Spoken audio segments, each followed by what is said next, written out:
ایک بار حضرت موسیٰ علیہ السلام بیٹھے تھے تو ان کے پاس ایک نوجوان آدمی آیا اور آ کر کہنے لگا کہ میں نے سنا ہے کہ آپ علیہ السلام تمام جانوروں کی بولیاں جانتے ہیں، مہربانی فرما کر مجھے بھی جانوروں کی بولیاں سمجھا دیں تاکہ میں ان کی بولیاں سمجھ کر خدا کی معرفت حاصل کر سکوں، کیونکہ انسانوں کی زبانیں تو کھانے پینے اور دغا کرنے میں لگی رہتی ہیں، کیوں نہ میں جانوروں کی بولیاں جان جاؤں اور یہ سن سکوں کہ وہ کھانے پینے کے لیے کیا تدبیریں کرتے ہیں۔ حضرت موسیٰ علیہ السلام نے اپنے علم کے ذریعے اس نوجوان کے دل کی اندرونی بات دیکھ لی اور اس سے کہا کہ جانوروں کی بولیاں سمجھنے سے دور رہو، جانوروں کی بولیاں سمجھنے سے خدا کی معرفت حاصل نہیں ہوتی، اس کے لیے خدا ہی سے رجوع کرو۔ حضرت موسیٰ علیہ السلام نے اس نوجوان کو بہت سمجھایا کہ اس عمل سے دور رہو، لیکن آپ علیہ السلام اس کو جتنا سمجھاتے تو یہ اتنا ہی ضد کرنے لگ جاتا اور خوشامدیں کرنے لگتا اور کہنے لگتا کہ اے پیغمبر خدا، آپ کو چاہیے کہ مجھے آپ اس حق سے دور نہ کریں، آپ کو رب نے کافی صفات سے نوازا ہے، آپ کے پاس تو کسی چیز کی حقیقت پوشیدہ نہیں ہے، اگر آپ نے مجھے جانوروں کی بولیاں نہ سمجھائیں تو میرا دل ہمیشہ کے لیے ٹوٹ جائے گا اور میں ساری زندگی مایوس رہنے لگ جاؤں گا، مہربانی فرما کر مجھے جانوروں کی بولیاں سمجھا دیں۔ پھر حضرت موسیٰ علیہ السلام نے رب کی بارگاہ میں عرض کی کہ اے پروردگار،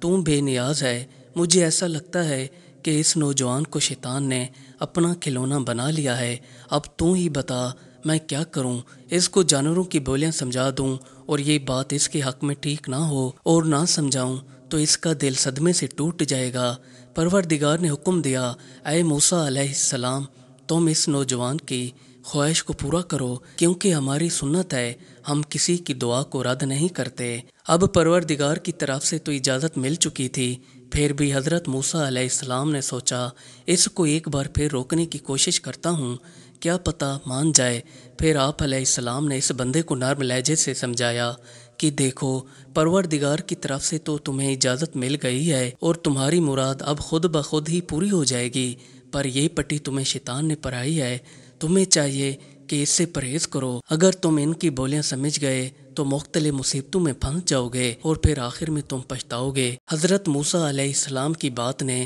اس شخص پر بس اتنا اثر کیا تو پھر یہ کہنے لگا کہ چلو ٹھیک ہے، آپ علیہ السلام ایسا کریں، مجھے صرف 2 جانداروں کی بولیاں سکھا دیں، ایک کتے کی جو میرے گھر کے باہر پہرا دیتا ہے اور دوسرا مرغ کی جو میرے گھر کے اندر پلہ بھرا ہے، مہربانی کر کے آپ علیہ السلام مجھے ان دونوں کی بولیاں سمجھا دیں۔ پھر آپ علیہ السلام نے اس کو ان دونوں کی بولیاں سمجھنے کی اجازت دے دی۔ اب یہ آدمی خوشی خوشی اپنے گھر کی طرف چلا آیا۔ اگلے ہی دن یہ اپنے پالتو جانوروں کی بولیاں سمجھنے کے لیے باہر کھڑا ہو گیا۔ اسی دوران گھر کی نوکرانی آئی اور اس نے کپڑے کے اندر رات کی بچی ہوئی روٹی کا ٹکڑا باہر پھینک دیا۔ وہاں پر مرغ آیا اور مرغ نے آ کر چونچ سے وہ ٹکڑا کھا لیا۔ جیسے ہی کتے نے دیکھا تو کتا کہنے لگا کہ یار، تم تو بڑے ہی ناشکرے ہو، پیٹ بھر کر دانہ چگ لیتے ہو، اب یہ ٹکڑا ہمارے لیے پھینکا گیا تھا، تم نے وہ بھی کھا لیا۔ مرغ کہنے لگا کہ تم فکر نہ کرو،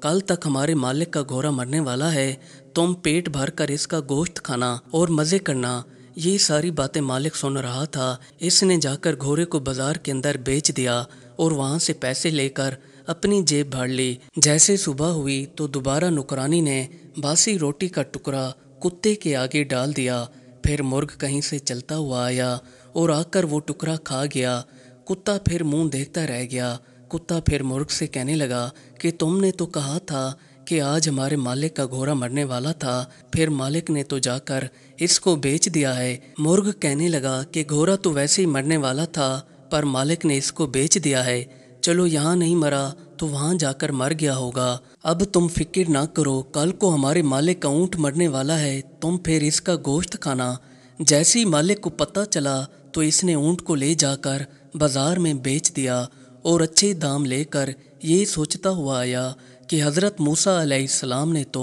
ایسے ہی ڈرایا تھا کہ جانوروں کی بولیاں جان کر میں نقصان میں رہوں گا، جبکہ ابھی تو میں کافی ساری آفتوں سے بچ رہا ہوں۔ پھر اگلا دن ہو گیا۔ کتے نے مرغ سے کہا کہ تم نے تو کہا تھا کہ ہمارے مالک کا آج اونٹ مر جائے گا، پر وہ تو نہیں مرا، تم تو کافی جھوٹے ہو۔